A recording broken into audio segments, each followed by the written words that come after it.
Alors il y a eu sur des sites, ce ne sont pas des accusations, ce sont des propos diffamatoires, insultants, faux, abjects, mais vraiment, et des gens qui cherchent des boucs émissaires à leurs propres problématiques, qu'elles soient dans leur quotidien personnel ou dans le quotidien des populations africaines. Moi, je suis quelqu'un d'engagé et de militant. Lorsque je lis que j'aurais perçu des milliards, que j'aurais perçu 3 millions d'euros, mais qu'est-ce que les gens racontent? Je n'ai perçu ni la moitié, ni le quart, ni la moitié du quart, ni le dixième du quart de ce qui est annoncé. Et c'est abject ce que ces gens-là font. Ils se disent journalistes, mais pourquoi est-ce qu'ils ne m'ont pas appelé pour me demander quelle était mon implication au sein justement de ce sommet? Pourquoi est-ce qu'ils veulent jeter l'opprobre sur un sommet de l'Union africaine où on parle de sécurité, de sûreté maritime et surtout de cohésion sociale, de développement en Afrique, amélioration du quotidien des gens? C'est vrai que ça va mettre du temps, mais il faut bien que les choses commencent. Et lorsque vous avez ce genre de personnes qui osent écrire ça, qui osent être dans cette posture-là, vous vous dites, heureusement, rassurons-nous, ce ne sont pas avec ce type de personnes-là que nous allons construire demain le Togo ou d'autres pays d'Afrique. Et donc, je trouve minable ce qu'ils ont fait. J'ai répondu aux uns et aux autres. Alors moi, on m'a dit, non, Claudie, ne réponds pas, laisse les chiens à bois, la caravane passe. Moi, je réponds. Je réponds parce que j'ai du respect, malgré ce qu'ils font contre moi, j'ai du respect pour ces personnes-là. Donc je leur dis, voici la vérité. Et je leur explique point par point. Moi, je peux prouver ce que je dis. Eux, en revanche, ils sont dans les suppositions, dans les accusations, et il y a un tel derrière. Et voilà. Par exemple, moi, je travaille avec une société togolaise. Je soutiens, c'est elle qui est venue vers moi pour l'aider dans ce travail-là. Donc c'est une société togolaise qui a obtenu le marché. Et c'est pas Claudie Siard.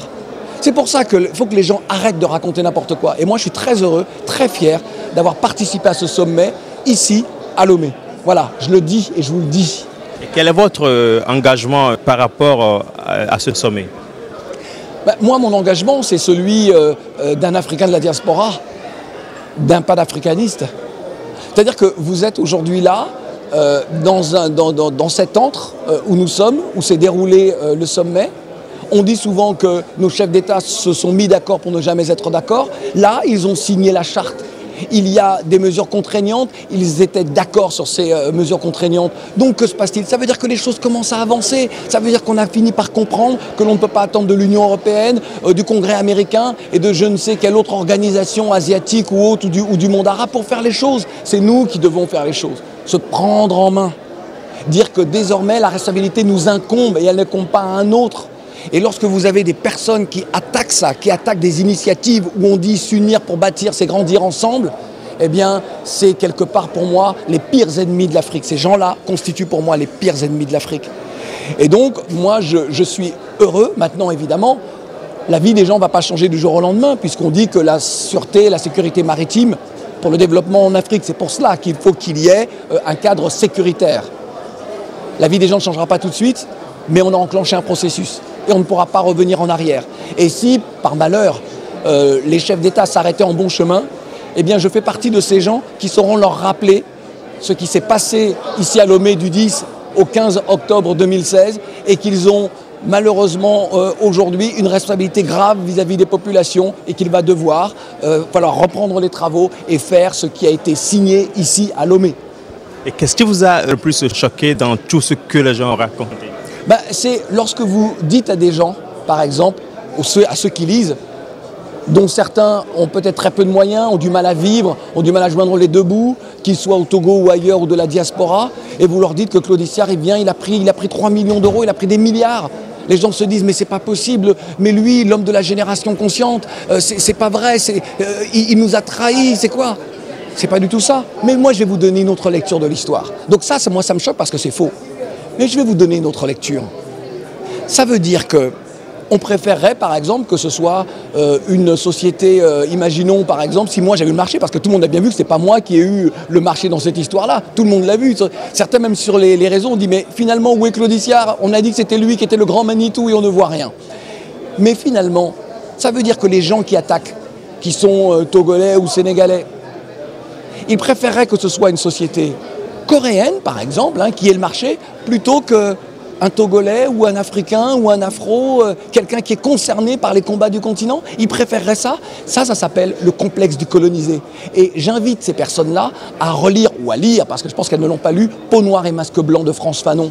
Le complexe du colonisé, on attaque son propre frère, celui qui pourtant est avec vous dans les combats, on l'attaque parce qu'on est jaloux de notre semblable. Lorsque les Africains respecteront les Africains, nous aurons déjà fait 50% des combats qui sont les nôtres. Et nous pourrons commencer à réaliser de grands projets ensemble. Là, vous avez vraiment des gens qui ont un problème, qui sont malades. Ils sont malades dans leur comportement.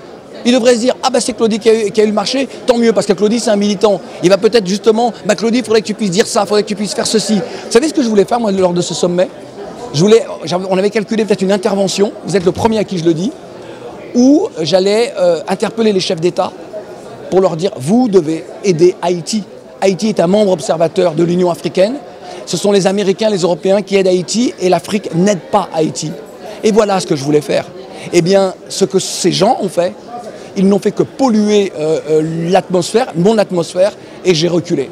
Alors que j'aurais dû pouvoir avoir un mot pour Haïti, parce que Haïti est aujourd'hui dans une très grande souffrance. Je ne l'ai pas fait à cause du comportement de ces gens. Donc bravo les gars, bravo. Et vous avez mal, hein? Ouais, ça m'a beaucoup touché.